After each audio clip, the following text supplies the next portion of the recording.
राधे राधे मित्रों, आप सबका एक बार फिर से स्वागत है। किसी भी देश की रीढ़ की हड्डी मुख्य जीवन धारा होती है उसकी अस्मिता, उसकी संस्कृति, उसकी परंपराएं, उसकी रीति रिवाज, उसका रहने का तरीका। यदि किसी समाज के पास अपना निजी कोई ऐसा उपलब्धि नहीं है तो वो समाज निरर्थक है। वो समाज एक तरह से एक विकलांग स्थिति में है। उस समाज की कोई अस्मिता नहीं रहती, उसकी कोई प्रभावशीलता नहीं रहती, क्योंकि समाज बनता ही इनसे है।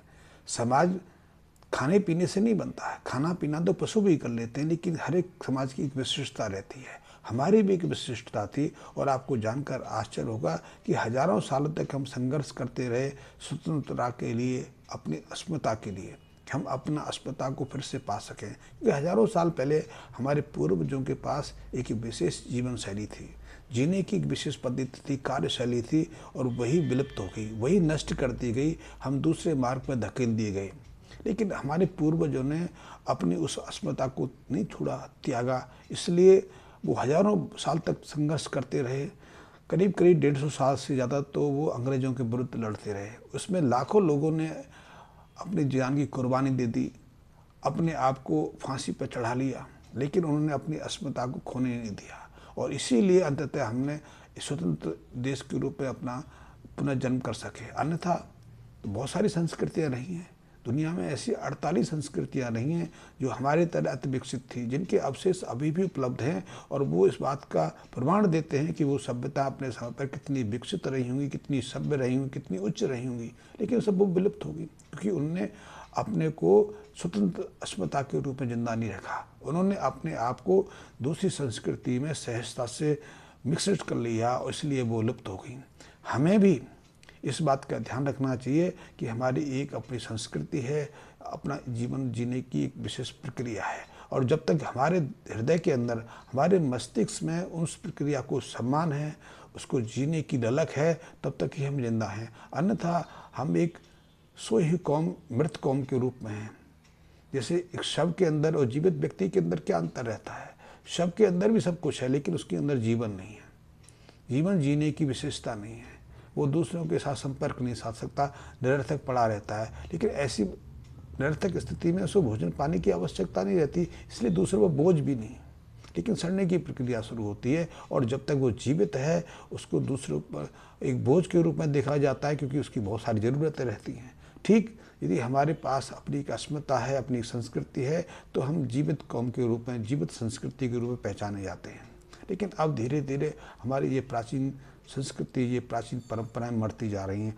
हम स्वेच्छापूर्वक आत्महत्या की तरफ बढ़ रहे हैं। स्वेच्छापूर्वक हम अपनी अस्मिता को, उस संस्कृति को त्याग कर रहे हैं और दूसरी संस्कृति को धारण करते जा रहे हैं। ये हमारे लिए एक गलत संदेश है।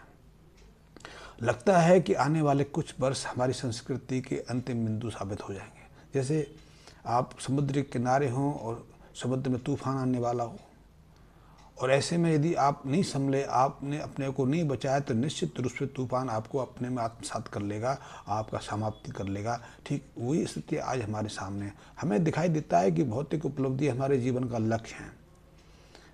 हो सकता है कुछ वर्ष के लिए हम उसको उपलब्ध कर लें, हम लखपति करोड़पति हो जाए, मकान के मालिक बन जाएं, कारों के मालिक बन जाएं, हम राष्ट्रपति बन जाएं। लेकिन क्या राष्ट्रपति बना हमारे जीवन को अमृत प्रदान कर देगा? बहुत सारी संस्कृतियां रहीं जो चरण पर पहुंच के समाप्त हो गई। ये तो हमारी संस्कृति की बात हुई, लेकिन संस्कृति के साथ कुछ चीज़ें जुड़ी हुई हैं, कुछ परंपराएं जुड़ी हुई हैं। एक परंपरा बहुत महत्वपूर्ण है। वो परंपरा है कि हमने गाय को एक माता के रूप में स्वीकार किया है। जैसे हमारी संस्कृति अंतिम सोपान पर खड़ी है, विलुप्ति की क्षणों की इंतजार में बैठी है, ठीक उसी तरह हमारी गौ माता भी विलुप्ति के कगार पर है। बहुत सारे काम इस पर हो रहे हैं, बहुत सारे लोग इस पर जोर शोर से लगे हुए हैं, लेकिन अंततः एक बात हमें स्वीकार कर लेनी चाहिए कि गौ माता के पास ये अंतिम क्षण है उसको पुनः स्थापित करने का, क्योंकि उसकी संख्या इतनी कम हो गई है, उसको सम्मान देने वाला कोई नहीं बचा। किसी को अस्पताल पहुंचा देना कोई उसकी अस्मिता को बचाने का कारण नहीं है, क्योंकि 1947 के आसपास हमारे देश में 33-34 करोड़ की आबादी के पास 90 करोड़ से ज़्यादा गौवंश था। तब हमारे पास करीब 72 हमारी प्रजातियां थी, जिन्हें हम भारतीय प्रजाति कहते हैं, जिनकी अपनी विशिष्टताएं थी। उसकी विशिष्टता सिर्फ दूध से नहीं है, उसकी विशिष्टता तो एक आशीर्वाद के रूप में किस तरह से वो अनुकंपा करती है वो हम कह नहीं सकते। छोटे बच्चों को कई तरह की शारीरिक मानसिक व्याधियां हो जाती हैं, चिड़चिड़ाने लगते हैं या रोगग्रस्त हो जाते हैं, रोते चले जाते हैं, संभलते ही नहीं हैं। तो उनके लिए छोटा सा उपाय किया जाता था कि उस गाय की पूंछ से उसको 1-2 बार उबार दिया जाता था। इसको कहते नज़र लग जाना। लेकिन गाय की पूंछ से उबारने से वो स्वस्थ हो जाता था, फिर प्रसन्नचित खेलने लग जाता था। एक सहज, इसका गाय से कोई संबंध नहीं है। गाय के अंदर कैसी विशिष्टता है कि छोटे बच्चे को भी प्रभावित करती है। हम सिर्फ गाय को दूध के लिए नहीं पालते। गाय तो हमें इतना कुछ देती है कि हम उसकी कुछ करना ही नहीं कर सकते।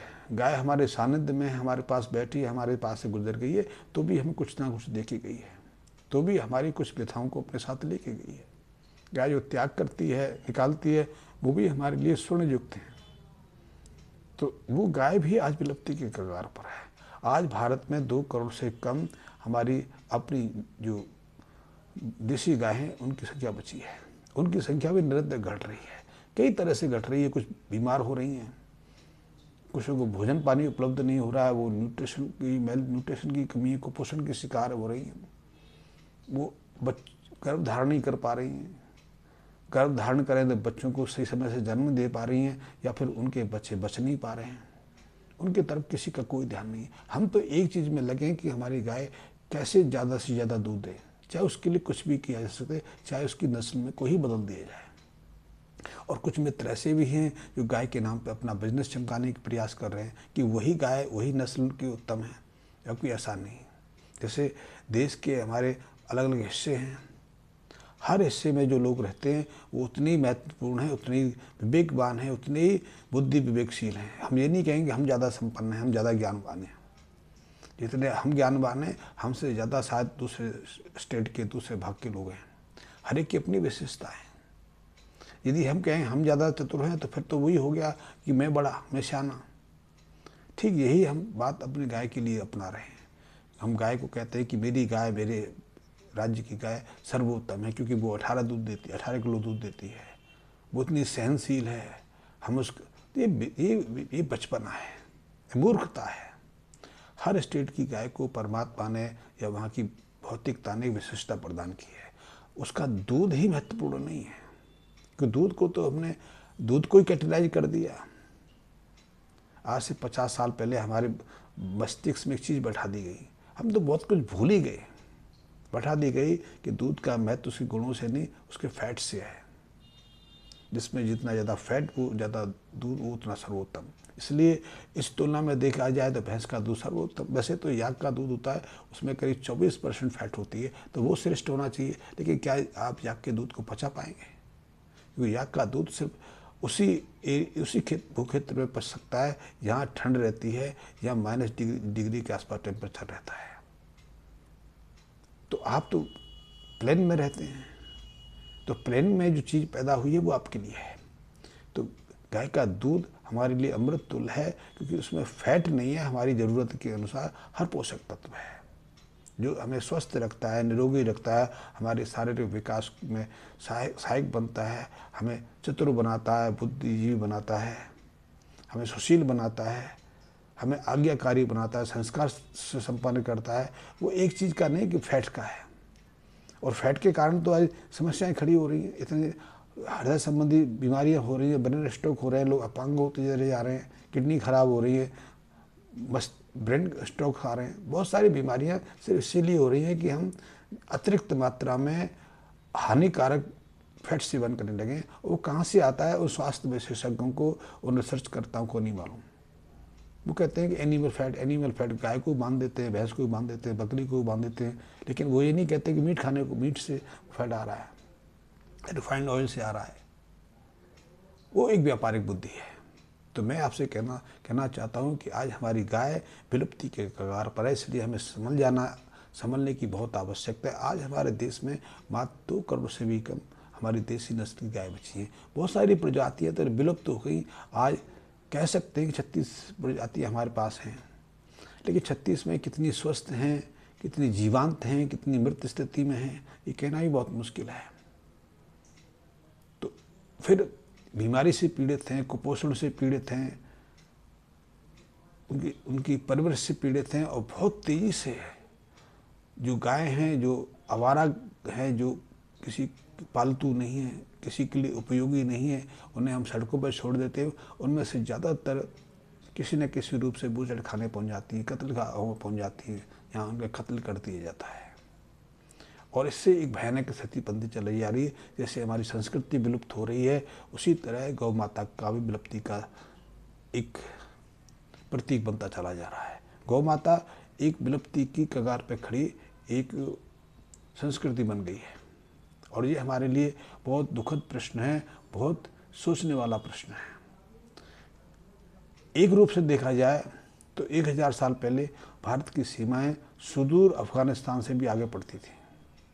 यानी कि हमारे पूर्वज अफगानिस्तान में भी थे, हमारे पूर्वज इंडोनेशिया में भी थे, मलेशिया में भी थे, थाईलैंड में भी थे, कम्बोडिया में भी थे, और 47 से पहले तो हमारे पूर्वज, हमारे वंशज बांग्लादेश और पाकिस्तान में भी थे।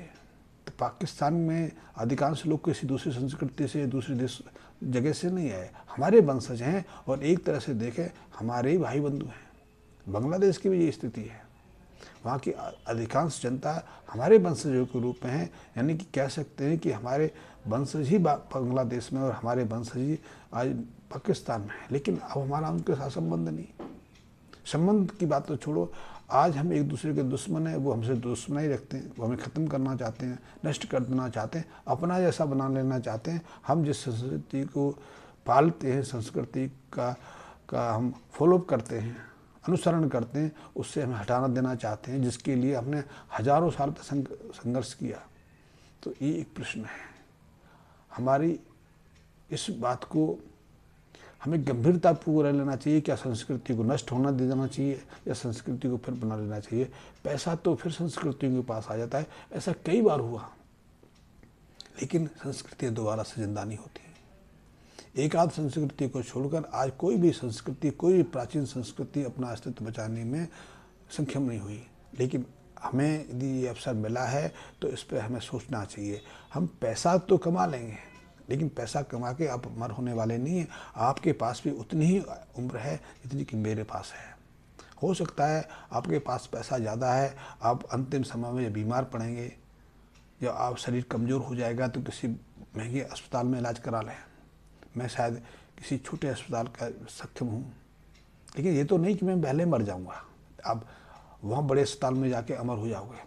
आपके पास भी वो 60-70 साल की उम्र, 80 साल की उम्र है, तो शायद इतनी मेरी पास भी हो सकता है आपसे 2 साल में ज़्यादा जिंदा रह पाऊँ। हो सकता है आप जीवन के अंतिम क्षणों में अपनी स्मृति खो जाओ, आपको स्मरण ना रहे, आप अपने परिवार का नाम भूल जाओ, अपने स्वयं का नाम भूल जाओ। हो सकता है मैं उस स्थिति में आपसे ज़्यादा सक्षम स्थिति में हूँ, मैं उस अवस्था में इतना सक्षम हूँ कि अपने कामों को सहजता से निपटा लूँ, पैदल चल पाऊँ, घूम लूँ, सोच लूँ, अपने दोस्त यार मित्रों से मिल सकूँ। तो पैसा हमें अमर नहीं करता, पैसा हमारी ज़रूरतों को पूरा करता है, हम जो सोचते हैं उसको इम्प्लीमेंट करने की क्षमता प्रदान करता है। लेकिन संस्कृतियाँ हमें आगे बढ़ने का प्रेरणा स्रोत बनती हैं। तो गाय और संस्कृति तो हमारे जीवन की बहुत महत्वपूर्ण है, लेकिन अब ऐसी क्षणिक परिस्थितियाँ बनती चली जा रही हैं कि हमें लगता है कि शायद अब ये बहुत तेज़ी से क्षीण होने वाली हैं, नष्ट होने वाली हैं, क्योंकि अब हमारी डेली के कार्यों में, नित्य प्रति के कार्यों में विदेशी संस्कृति की झलक उतरने लगी है। हम अपनी संस्कृति पर शर्मिंदा होने लगे हैं, हम सहमने लगे हैं, जैसा कि हमने 47 से पहले कभी सोचा नहीं था। तो इस बात को